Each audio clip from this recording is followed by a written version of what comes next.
education is a value to do certain things. But what should we be doing as individual human beings, as a generation of people? What should we be doing in our lives? You don't do some fancial things that you like to do.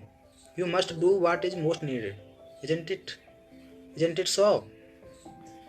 If you get carried away by situation, today you saw a trend burning, so you want to become firefighter. Tomorrow you saw something that you want to become that.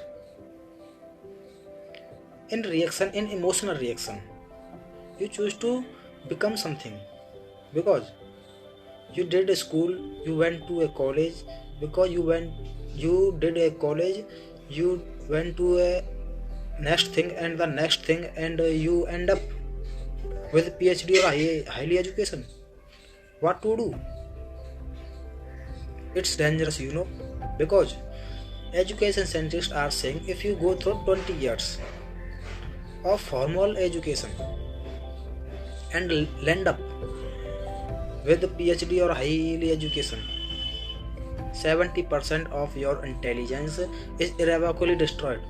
You become a very knowledgeable idiot. Yes.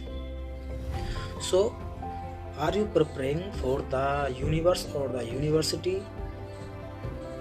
What's that's where you have to live. Unless you want to become an academic. I'm not saying these things are wrong, but human beings, sensible human beings, must invest their life. What is most needed, isn't it?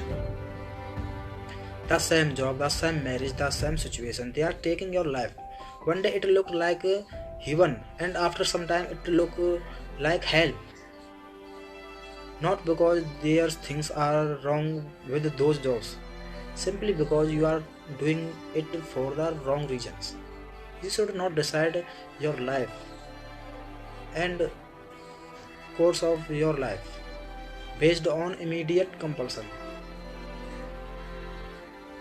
You decide in your life if you do this for the 100 years. You look back after hundreds years. Okay, you do that. Thank you.